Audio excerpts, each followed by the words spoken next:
What's going on, baseball fans? Welcome to episode 5 of This Week in Baseball, presented by Diamond Digest. I'm your host, Jordan Lazowski. For all of you joining for the first time, welcome to our weekly recap of all the big news, highlights, and analysis throughout the week. And joining me this week, we have 3 returning guests from previous weeks: Jonah Keehn, Diego Franco-Carreno, and Ryan Ruhde, 3 of our longtime Diamond Digest writers as well on here. Gentlemen, how are we doing this evening? Pretty good. Yeah, Not too bad. Not so bad. We got a lot to talk about tonight. We're going to try and keep this a little bit shorter than previous podcasts, try and give you some of the highlights, but also we have a pretty serious topic to talk about in terms of what's gone on across the league this week. As we were putting together the podcast this week, we decided it wouldn't be fair to the situation going on both in baseball, around sport leagues, and in the world if we treated this podcast as if it were any other week. So we'll talk about the standings, some of the COVID updates like we usually do. We'll find out whether or not you were traded to the Padres, and if you're listening, odds are you might have been. And finally, we'll get into our main topic, the racial injustices, both in baseball, in sports, and around the world. And again, that will be our main topic this evening. But let's start with the standings. If the season ended today, and by today I mean August 30th at 8:20 Central Time when we're recording this, so if the standings change, don't yell at us, because the season always could end today. In the West, the Athletics and the Astros would be the 2 teams to make to the playoffs. In the AL Central, you would have the White Sox and the Indians. The AL East would see the Rays and the Yankees. And the AL wild card would be the Twins and the Blue Jays. In the NL West, the Dodgers and the San Diego Padres would be your 2 teams. The NL Central, the Cubs and the Cardinals. The NL East, the Braves, and at the time of this taping, the Phillies. It could change. And the wild card is the Rockies and the Marlins. So, Ryan, your Cubs are still in this. The Royals were never in it. Sorry. Diego, your Giants were in it at the last time of the taping when you were on, and they are no longer in the playoff picture. And Jonah, your Marlins continue to hang on. I'll turn it over to you guys. Any thoughts, comments about the standings as currently constructed in the league? Any surprises, any thoughts, anything? I think that's something that's like kind of cool to watch is the fact that the new format this year, just about every team's in it. Like every team can, or at least on the National League side, last time I looked at it, like every team's a few games out with like a good portion of the season left to go. Like any team can sneak into those last couple spots. Like even, I mean, as a Giants fan, last time we did this after the first week, the Giants were sitting pretty, and now they're, I think, 2 games back. They're not too far out of the picture just yet. And so it's going to be a very competitive next few weeks, and the trade deadline going on from here on out, it's going to be kind of wild and fun to watch. Yeah. Yeah. I mean, even in the American League where things have been more clear-cut, the Tigers have proven that not everything is so easy to decide between contenders and non-contenders, because they've swept the Twins and brought themselves right next to right outside the playoff picture. Mm-hmm. So yeah, I mean, it's more than a regular year almost. It feels like one series can make all the difference. Yeah, and like looking at not just the wild card races, which is usually what this comes down to, I think almost every division, the second place team is wide open, and then there's teams fighting for a wild card spot after that. Like I know the NL East, there's like 3 teams like a game and a half out of each other for the second spot. So it's going to be interesting down the stretch for sure. I think you're also starting to see the effect that the regionalized schedules is going to have on the league this year. You know, I can speak primarily to the AL Central, but the Royals swept the Twins a couple weeks ago, and everyone's like, all right, how are the Royals sweeping the division favorite Minnesota Twins in a season like this where the teams seem so far apart? And then the Tigers have now gone and swept the Twins. And the Royals, though they lost 2 of 3 to the White Sox this weekend, certainly gave them fits. I can tell you none of those 3 games were particularly easy. And I'm not going to sit here and pretend that the White Sox deserve to take 2 of 3 from this series. Certainly not the best situational defense, hitting, whatever call you, but I think seeing more of these teams and only these teams and only having to prepare for these teams that are in your division and the division in the opposite league, it's starting to show a difference. Maybe you're playing the same amount in terms of percentage-wise against your division, but the way teams are preparing seems to be a little bit different. You're starting to see that even those teams that, oh, you should beat them, you should beat X, Y, and Z team, it's not that cut and dry this year. And I think that's part of what's keeping the division race is so interesting. And even those just outside of it, you talked about it, Ryan, that team like the Tigers is still very in it in the American League. And in the National League, the Marlins are under 500 and they're in the playoffs. So it's not anyone really taking the reins of those 7 and 8 spots. And it's keeping it very interesting now heading into the 6th week of the season. And to speak to that a little bit more, and also the variance in a shortened season, since we're more than halfway through now, the Tigers, even after winning 4 games in a row, still have a worse run differential than the Royals. And they sit a full 4 games ahead of them. So, that kind of speaks to that variability that you can get just by grabbing a couple games, even when a team like the Tigers is still negative 21 run differential, but they're right in it. So you never, it's, you don't know. Yeah. It's about the only thing this year is that you don't know what's going on. And I think that's the fun of it. And I wonder if, as we're going to talk about the trades coming up here soon and seeing what happens at the deadline and seeing what kind of teams make it in and how the playoffs go this year, I want to say I hope the expanded playoffs in some form are a long-term thing. I don't know if it's necessarily going to be 8 teams or whatever they decide to do, but I think expanded playoffs in general, you're starting to see something that, in general, like I'm saying, is pretty good for the league. You're seeing teams that maybe if they don't necessarily deserve to be there, but it's keeping the fan bases interested. It's keeping more people engaged in watching games. I think that's one of the biggest things that the expanded playoffs addresses, which is, again, good for fans of teams that probably didn't expect to be in it this year.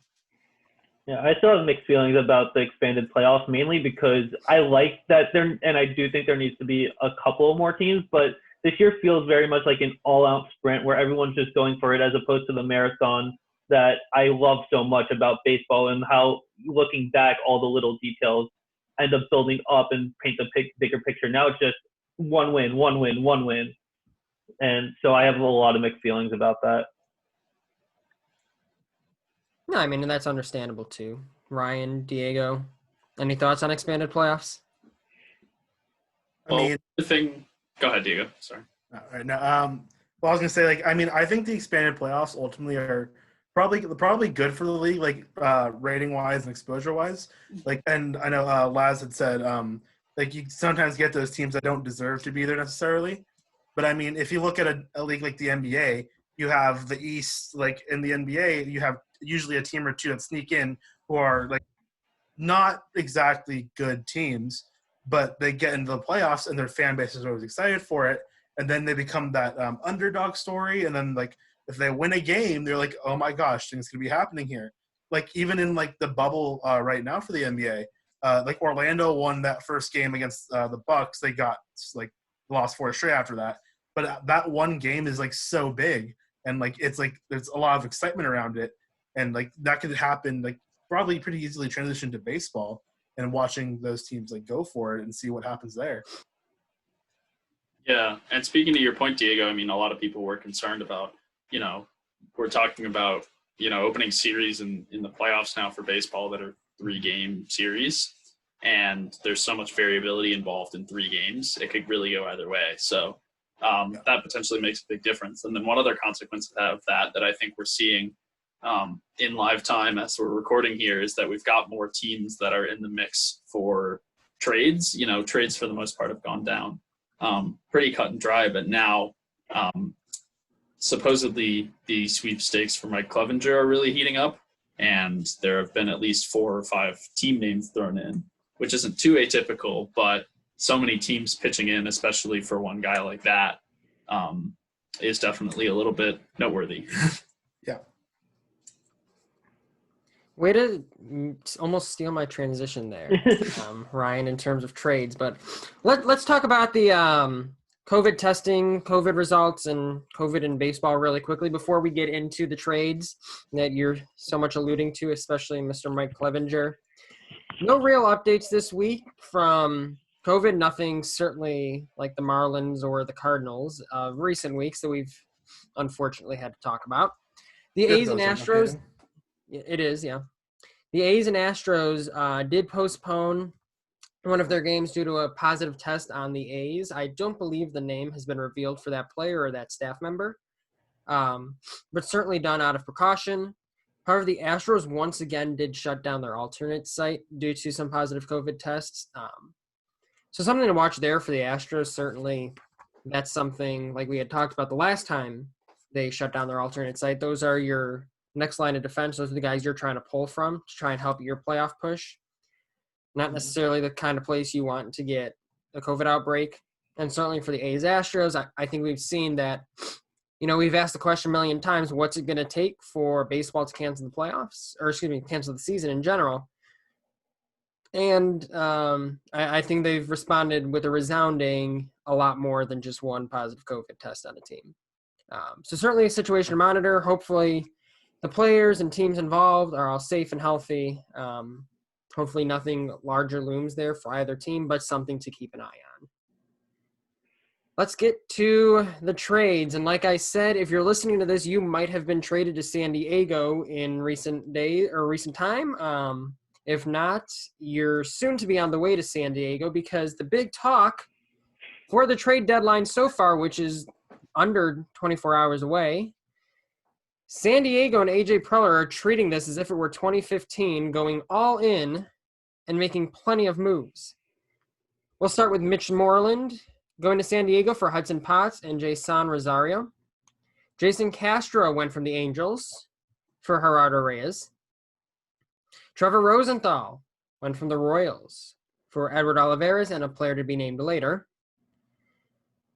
And moving on from the Rays for now, or from the Padres, for now, because we'll get back to them. Brett Phillips was traded to the Rays from the Royals for Lucius Fox, among others. This morning, Jose Martinez was traded from the Rays to the Cubs for two players to be named later. The A's, as Kelly talked about last week, if you were listening, finally found their second baseman, trading for Tommy La Stella of the Angels for Franklin Barreto. Michael Givens went to the Rockies to shore up their bullpen. The Orioles will receive Tyler Nevin and Taryn Vavra. In return, the worst part of this podcast is trying to do all the names. And Gerard Dyson went to the White Sox for international pool space. So basically, they just gave the Pirates the ability to spend some of their own money internationally. Those aren't all the trades, but they're certainly the biggest ones. Some names being discussed, thrown around the league, the biggest one being Mike Clevenger. It was reported earlier this evening before our taping that he had been traded to the San Diego Padres. That has since been walked back, and it is now just a certainty of some sort that he's being traded to San Diego. However, it seems to get further and further walked back as we go, as now the Braves, Yankees, and White Sox are all teams that have been connected to Mike Clevenger as well. Joey Gallo and Lance Lynn out in Texas have also been the topic of discussion. Lance Lynn even speaking about it publicly after last night's start, saying he has been in talks with Rangers GM John Daniels about all situations that might come up. Joey Gallo is another name getting tossed around out there, among many, many others in a trade deadline that, for many people's worries, that would not be a very active one, a very exciting one, has certainly been anything but. And gentlemen, I know I just rattled off a lot there, but that's part of the news part of what I do. Feel free to talk about anything and everything related to the trades. I mean, certainly we'll see what happens with Mike Clevenger in the coming hours, no doubt. Unfortunately, we won't be able to record about it on our podcast here, but I'll turn it over to you guys. Some of your teams are discussed here, some of yours aren't, but certainly all of your teams are impacted one way or another by the trade deadline. Yeah, well, first thing, I was sitting here a week ago saying that the Royals absolutely need to trade Trevor Rosenthal, and they did it. Congratulations. Made me happy. Thank you. Because, I was pretty much saying last week, in recent years, we've watched them sit on with Merrifield and Ian Kennedy. And Merrifield's having a great season now. Kennedy is not. And either way, it doesn't matter because the Royals aren't really contending. So having Rosenthal, who is no guarantee after this season, and being able to get something meaningful for him moving forward was a very good thing. And same thing for Brett Phillips, who was involved in a pretty big roster crunch in the outfield. Ultimately he is among the very best actually outfield defenders in baseball. But for the Royals to be able to pick up some extra depth for the future when they've really been unsuccessful in developing Phillips's bat into anything meaningful is also a good addition. And then moving over to the Cubs, a lot of people were saying that outside of a reliever, one of the things the Cubs needed most was a bat that could hit left-handed pitching. And Jose Martinez fulfills that need very well. He comes out of kind of his own roster crunch in Tampa Bay that was actually compounded by the addition of Brett Phillips. And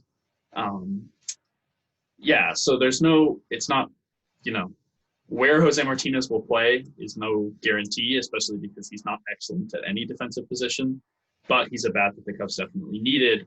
And it appears, since the return for the Rays is 2 players to be named later, that he didn't take any significant prospects out of the Cubs system to acquire him. And that's a bat that will stay in the Cubs lineup for 2 more years after this season also. So it's a move that adds with the future in mind as well, rather than just being a rental for this year. Jose Martinez was an interesting trade. I'm surprised the Rays kind of not gave up on him. I gave up on him is a strong word, but we're willing to move him so quickly after acquiring him over the offseason. Yeah, well, I was seeing a little bit, and I think Jeff Passan in his tweet about it also mentioned this, that the other guy that the Rays got in that trade with the Cardinals when they acquired Jose Martinez was Randy Arozarena. That's a fun name to pronounce. Who is also an outfielder, bat first, and he was the idea that he will get more at bats in Martinez's absence. So with him, Austin Meadows, Kevin Kiermaier, Manuel Margot, Hunter Renfroe, and now Brett Phillips, the Rays just had a ton of outfielders, and the Cubs made a good choice to capitalize on that. Ultimately we'll see what the prospect cost was. Just because it wasn't a guy like Brendan Davis or Braylon Marquez doesn't mean that it's nothing. And, one of the classic blunders is trading your prospects to the Rays. So we'll see how it ultimately turns out. But looks good on paper for both teams right now. One thing to note for people listening, you're probably going to see this player to be named later trade happen a lot. Reason being is the name's probably been agreed to. Certainly some of these larger trades that might involve someone like a Mike Clevenger. There are going to be top prospects who aren't necessarily on 60-man rosters right now. And the rule is that if your player is not on a 60-man roster, you can't technically trade them. That doesn't mean let's just use an example because it's a really easy one and a really good one.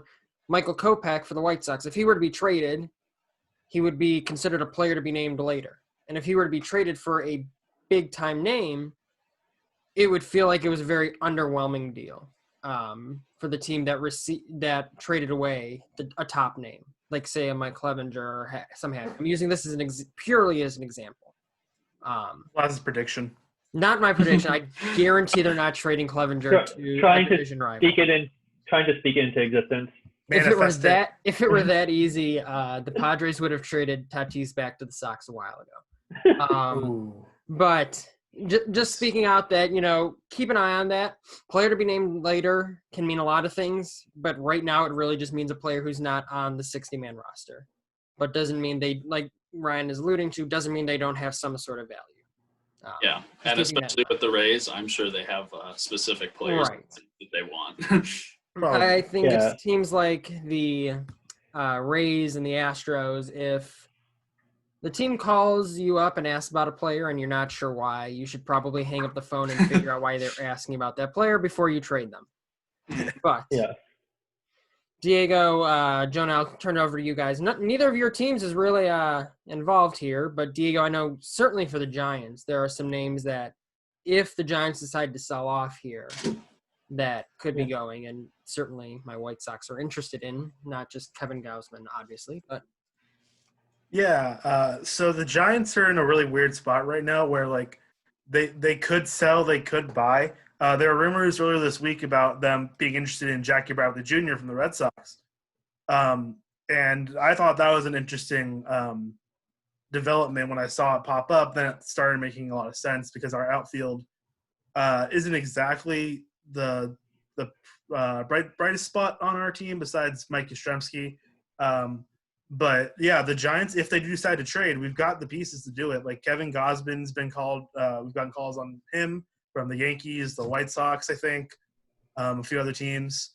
I believe we've gotten some more. Like some of our like relievers, I believe, have gotten some calls too. Where we're trying to move some of those pieces. That's why today and the last couple of days we've seen, at least in San Francisco games, some of our relievers in situations you might not normally see them in. Like Sam Coonrod today got his first career save, even though before today you could have asked any Giants fan and they would not have given Coonrod as a name to close out a game.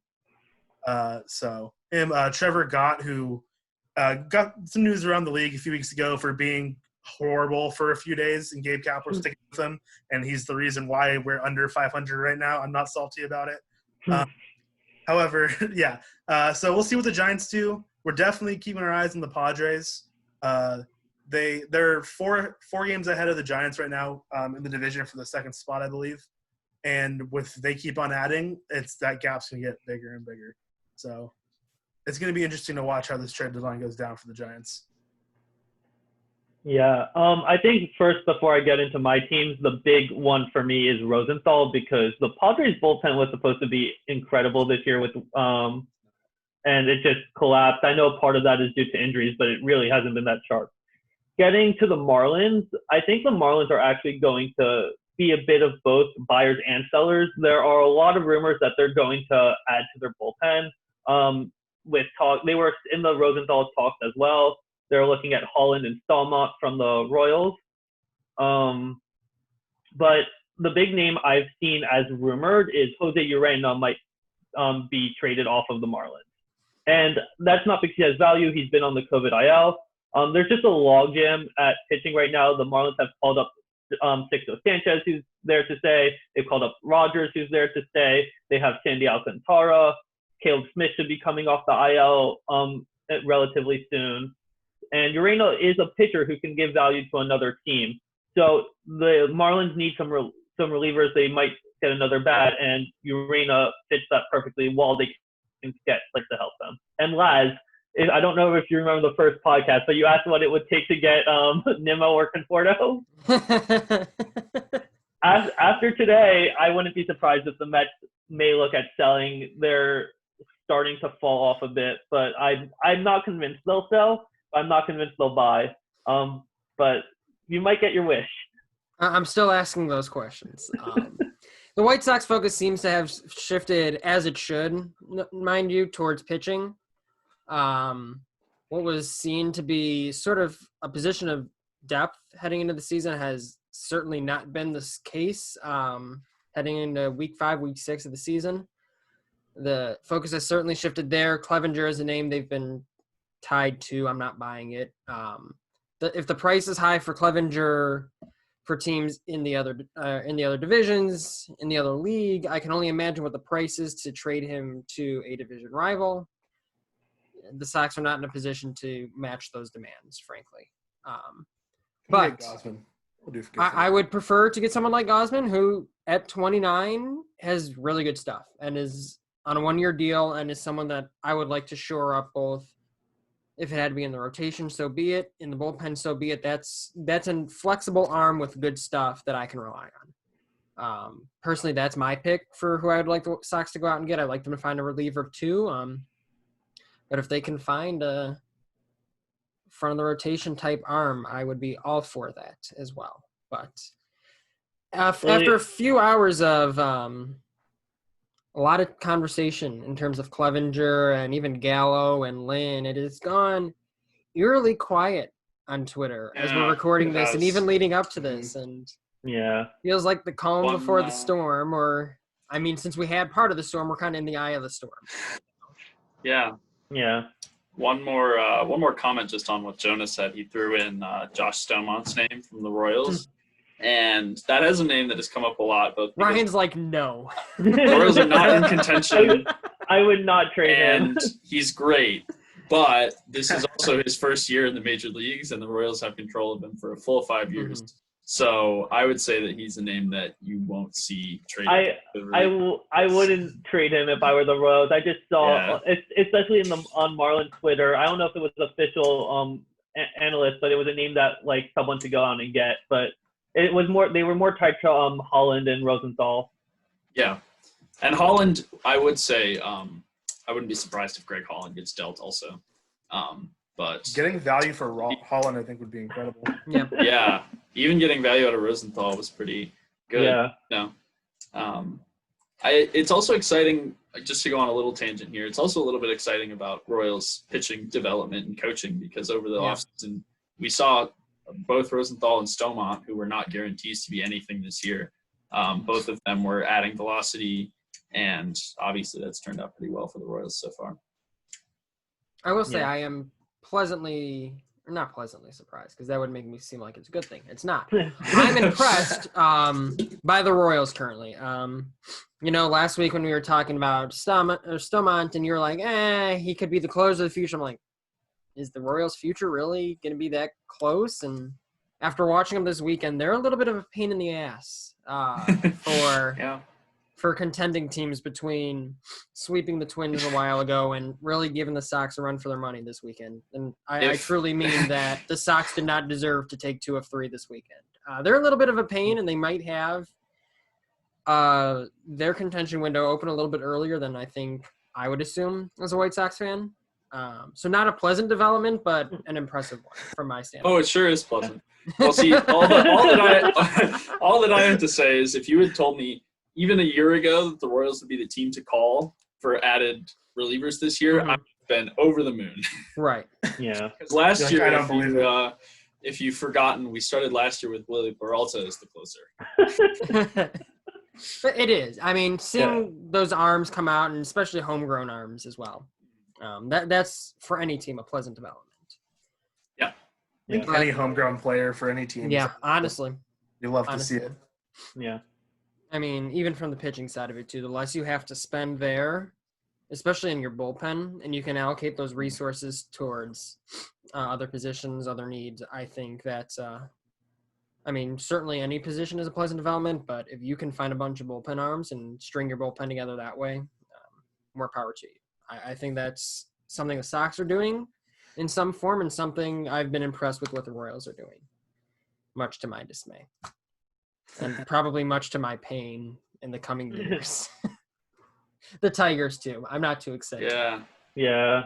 Tigers will be good. Yeah. Sure. But in less pleasant development and more of a serious topic, kind of shifting away from what we would typically talk about in a week here, recapping on Diamond Digest, is some of the racial injustices that have come to light once again in the major leagues. Not saying they have ever gone away, but certainly have been the spotlight of conversation again this week.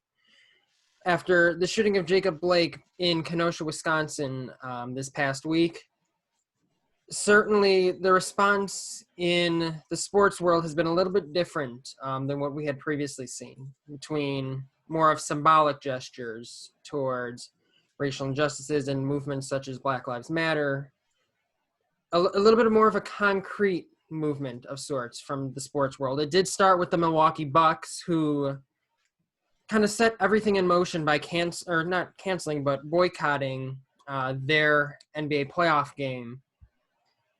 And the rest of the NBA decided to follow that, canceling all playoff games and teams boycotting throughout that.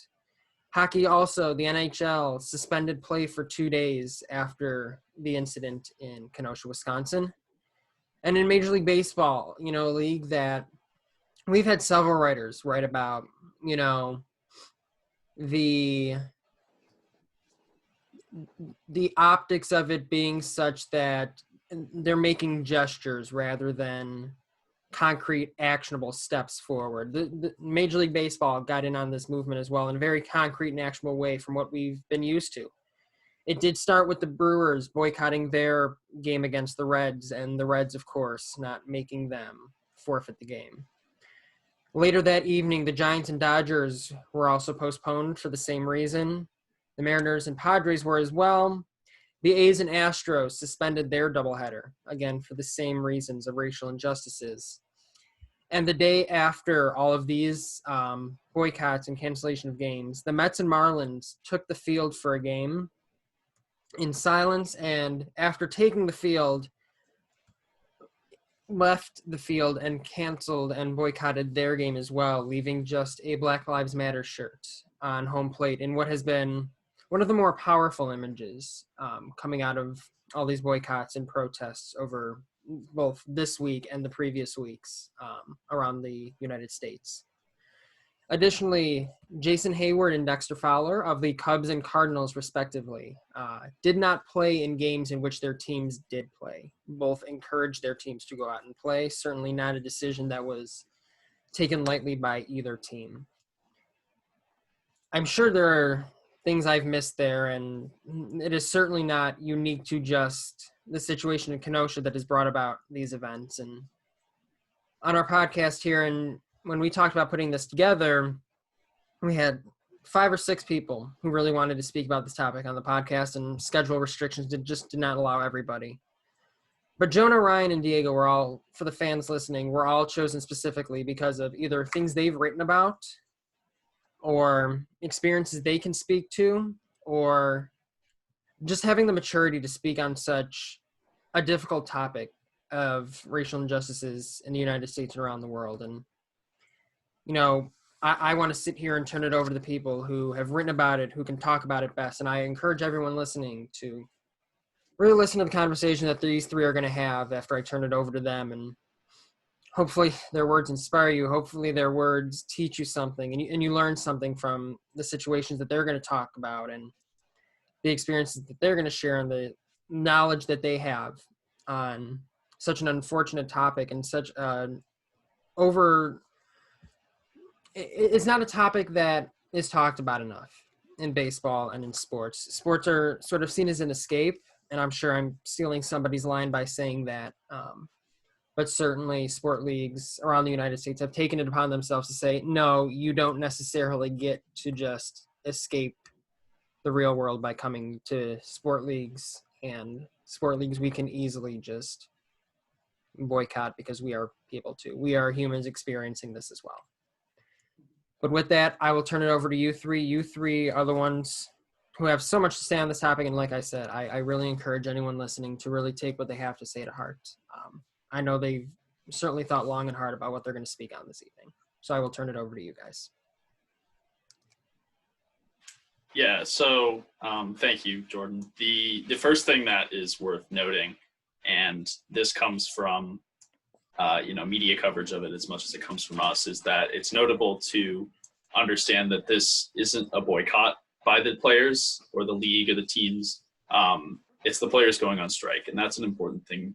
It's an important delineation because the players have the distinct power as the labor force of these leagues to withhold that labor.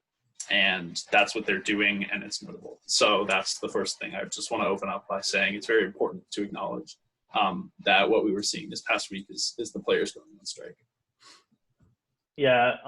Honestly, when I saw that the Milwaukee Bucks had boycotted their game or went on strike, the first words were out of my mouth were baseball could never. And the reason for that is that baseball as a sport there's only 80 black players in the entire sport right now in the major league. That's 8% of the league. It's a number that's been cut in half since 1995. And I felt like at the beginning of the season, the actions were very performative.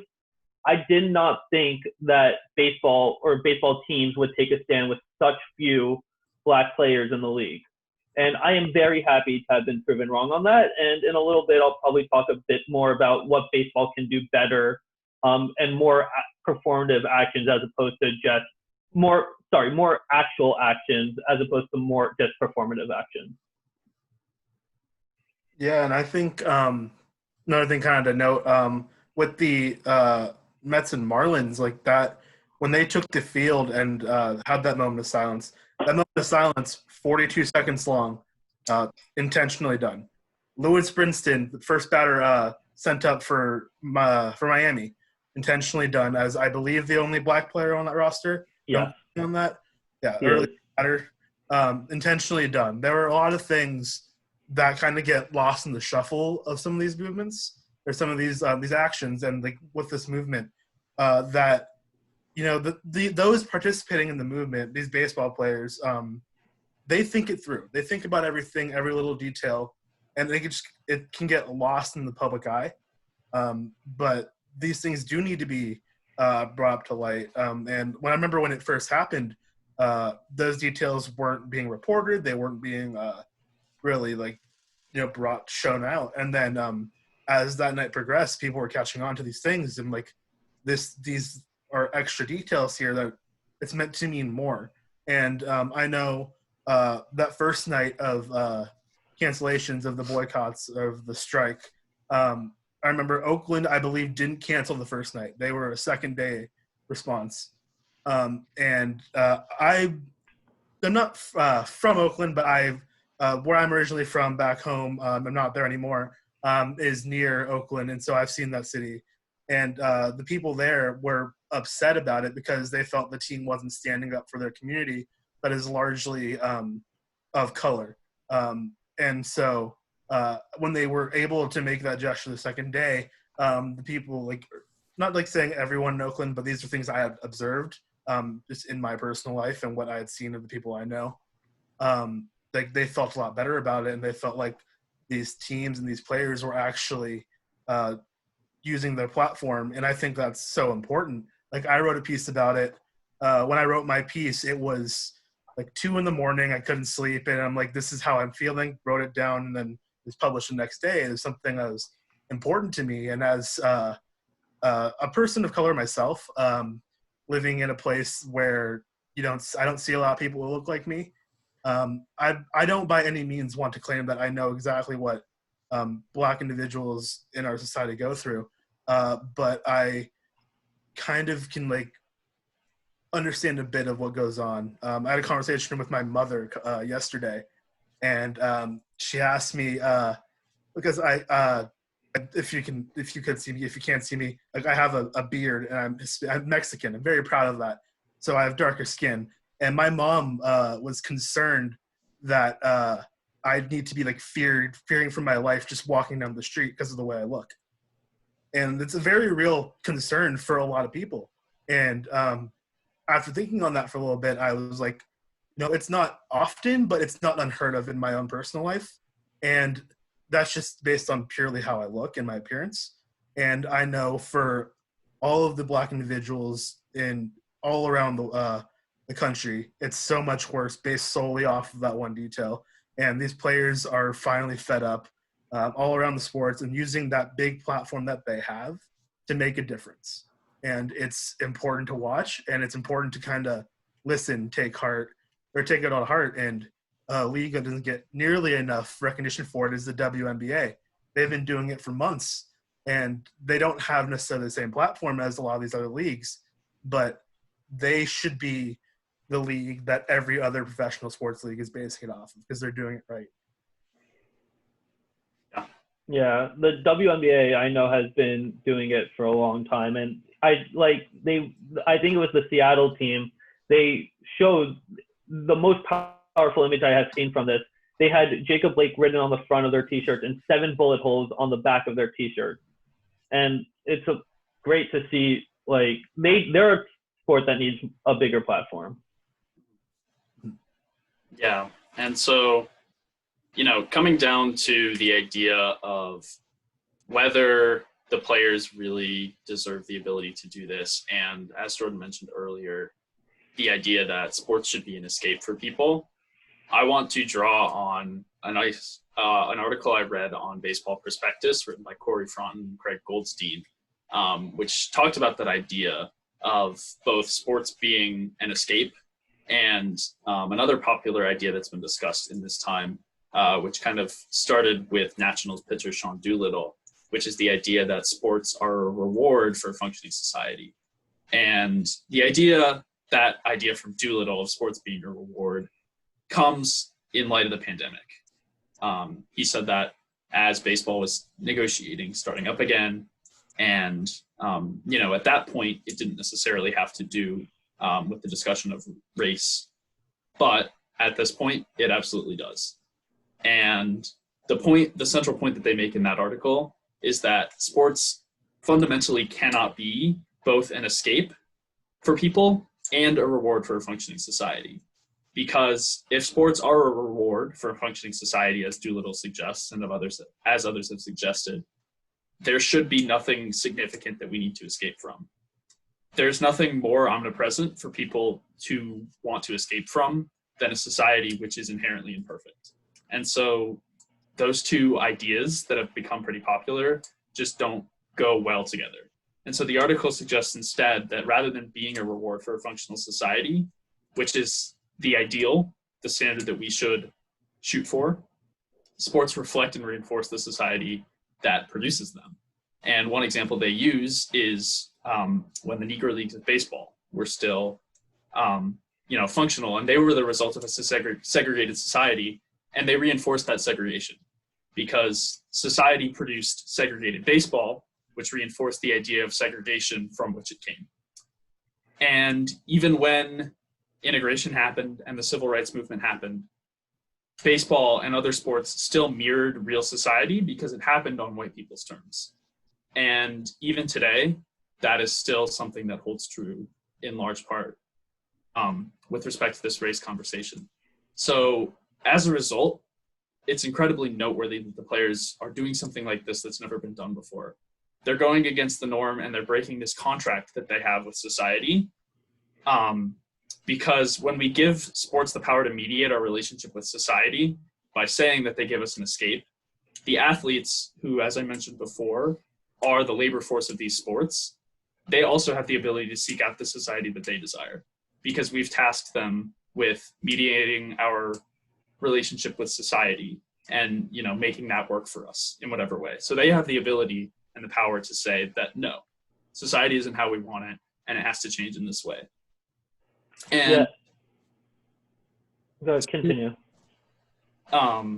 So pretty much we can only have sports as an escape from society or the reward for a functional society. And if sports are the common ground, if the sports are unchanging, why would anyone say that they don't want a functioning society, right? If you have to choose between having to escape from a society that's imperfect and a functioning society, I don't think you'd ask anyone who would say that they don't want a functional society. So even if that's idyllic, there's no reason to want anything else. And it comes down then to what constitutes a functional society. And the players are saying that on a fundamental level, a functional society is not a society in which the state and the establishment can kill civilians without punishment. And that's especially reigns true when that has to do with race and when there's a racial factor. So the players absolutely have the ability to stand up for the society that they want to see. And they're saying, look, that's not the society we have right now. To build off your point, Ryan, I'm currently getting my degree in sociology. It's literally the study of society. And I think a big root of that is that you can easily make the argument that sports to us have become a religion. But when it becomes a religion, it covers up the imperfections of society. It's basically created this cloud of what we want as a perfect society. And with that, it left out anyone who's not part of the religion. And sports has become an escape for a lot of us because of that, where we need to have something that's part of our identity, but it hasn't allowed us to see the bigger picture outside of sports.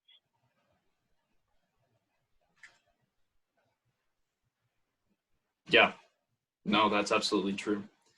And another thing that I'd like to draw on is a book that I recently finished reading by the author Zadie Smith, who is a Black woman and a professor at New York University, and one of the well-acclaimed authors of our time.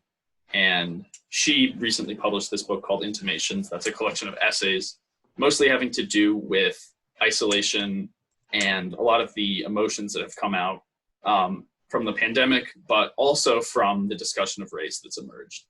And the last chapter, the last essay, she really gets into her fundamental point is that the way that we've treated this virus, this coronavirus, she drew a parallel with that to the idea that contempt is also a virus that exists in our society.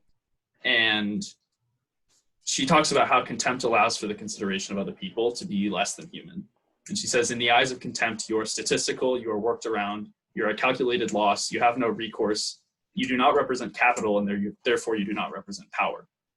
And so this virus of contempt, she argues, allows people, especially those in power, to view others separately from themselves.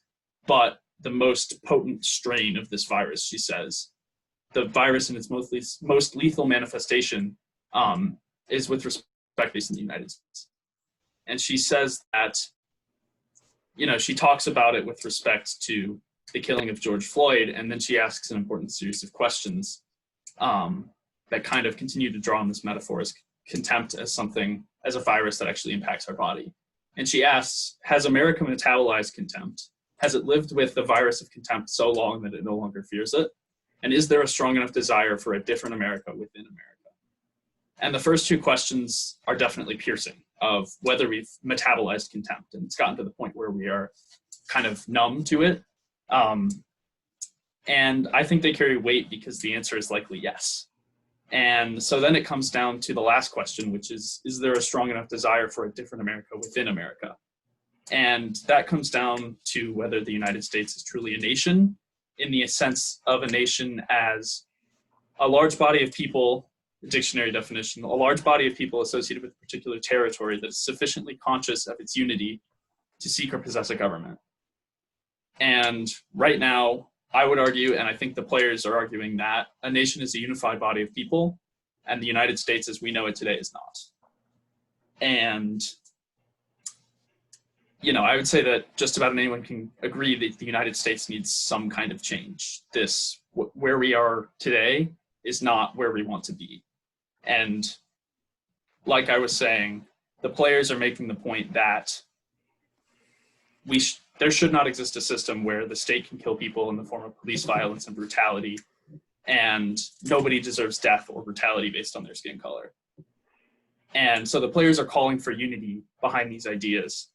And this is why, as Peyton Ellison, who wrote one of the articles we published on the subject, as he put it, athletes not only shouldn't stick to sports, they can't. And so Major League Baseball, in a statement they made, insists that as an organization, it remains united for change in our society. And that was the same night when Jason Hayward and Dexter Fowler decided not to play, and their team still played without them. So still, MLB is not setting a perfect example, but MLB and other sports leagues, especially the WNBA, they've set the right goal. And in these actions, they've absolutely drawn attention to that goal and the idea that we do need to unite for change, to become that idea of a nation, and to come together to seek out the society that we actually want. Yeah, to build off your point, I was actually going to reference one of Peyton's articles, but I can also bring up some concrete things that what I would like to see MLB that can do better. So first I was going to talk about some of the smaller issues that oftentimes go overlooked. Peyton, our colleague, his article about the whole Yankees hair, the facial hair and the hair, which is very much tied to race. Black players a lot have different kinds of hairstyles, but the Yankees have a policy that you have to have short hair. It very much limits the person that players being able to express their personalities. So I think one thing that MLB should look into is that rule. There's a couple other things small like that. Like the whole Torrey Hunter thing was shocking, learning about why he would never play in Boston. That seems to have been covered, at least by the Red Sox. I was doing research on a project about race and baseball attendance for one of my classes, and I found out that black players, their baseball cards are worth much less resale value. So there's still a lot of issues in race, but there are two main things that I think MLB can really do to like go the next step. The first is their hiring. They have a law that you have to interview diversity for certain positions, but like the Rooney Rule in football, it needs to be amended, updated, because we have still seen that it's been very hard for black coaches to get jobs. I don't even, what's the number right now? Like 1 or 2 this year? It's very small. Something like that. Managers, yeah. The only one I can think of is Dusty Baker. Yeah, so, and then the second one is, I know I talked a bit about this in an article, but MLB can better market their players, especially their black players, to help raise their voices. They've done a good job of this with the Latino, the Hispanic, even Shohei Ohtani, so the Japanese, where in their commercials they'll have multiple languages. But outside of really Mookie Betts and Aaron Judge, they haven't really highlighted their black players or their voices. And I think it would help draw more black fans in. It would help get more, it would hopefully help raise the fan. MLB is struggling with fan problems. It should help create fan base. It's a win-win situation. It's to better market their minority players. And as I said before, there's only 80 in the game right now. I know minor league, there's a good amount. I don't know the exact number, but when it's at 8%, that seems to be small. And MLB can definitely market better, and it will help the MLB, and it will help grow their fan base. Yeah. And, pretty much the only other thing I have to say is, for a long time, I think MLB has kind of thought of itself as a very progressive league, especially with respect to race, because it was the first major sports league to integrate with Jackie Robinson. And really, ever since then, that hasn't been the case. And even when Robinson was the first black player in baseball and integration started to happen before other sports leagues, especially in recent years, MLB has not been as proactive about these issues of race as other leagues. The NBA and the NFL have absolutely outperformed MLB in getting the discussion going and getting their message out there. So it is absolutely good that MLB is now taking a stand and actually taking action. But the discussion is far from over. There's still definitely more that needs to be done. But more than anything, and this is the sentiment that echoed in Peter Kayat's article about this as well, is that this does more than anything. We should take this as a call to action, but we should also take it as a beacon of hope for the future, that we are starting to see this change. Yeah. I also just realized that the last time there wasn't any fans before the season was in the response to what was going on in Baltimore, like in 2015, I believe. But there, MLB decided that it's best to have an escape. They still play the game in Baltimore. They just didn't allow fans. So as to your point, like they think of themselves as progressive, but they really aren't, and are just allowing the escape to continue. I think one thing I want to just kind of get in, kind of based off a little bit what Ryan was saying here, was this can't go like unchanged. Things can't go unchanged. This can't go unheard. This can't be a blip in the timeline of today or in baseball. This has to be not like a turning point. This has to be a major plot point in like the narrative moving forward. Like now is not the time to divert from this narrative of the Black Lives Matter movement, of the inequalities going on in the world today, in the United States especially. This is the time to educate yourself. This is the time to like learn, listen to other people. Like other people have stories. Everyone has a story. Everyone knows things are different for every person on this earth. And that's just how life is. That's how humans interact. That's how humans work. But some things, especially something that I've noticed with people I interact with, if you're not directly affected by it, you're not going to think about it. So I encourage anyone and everyone listening to seek something, seek out more knowledge, seek out something that will make you or help you understand a little bit more, a little bit better. This movement's happening for a reason. There's so much going on. There's so many people. Like, there's so much at stake, and to better educate yourself isn't a difficult thing to do. It just takes a willingness to learn, a willingness to listen, a willingness to actively make that change. And I encourage anyone and everyone to absolutely do that in their lives, no matter how big of or small of a step it is. Changes need to occur in everyone's lives everywhere around the country.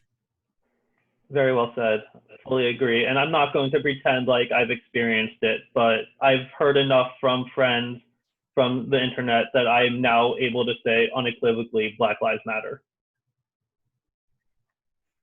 Diego, how old are you? I'm 21. Ryan? 19. And Jonah? 21. I'm only 23, and I'm the oldest one on this podcast right now. And, you know, 3 very mature individuals just sat here and had a very mature conversation about what's going on in the world. And I think that, you know, for anyone listening, old, young, what have you, it's a positive step forward when such young individuals can have such mature decisions, make such mature decisions and have such mature conversations. I hope everyone listening takes what they say to heart, really looks at something like where Jonah mentioned the value of baseball cards being different by race. I hope you take those things, and I hope you look at the world a little bit differently, and I hope you take the opportunities, myself included, to open your eyes a little bit to the world going on around you.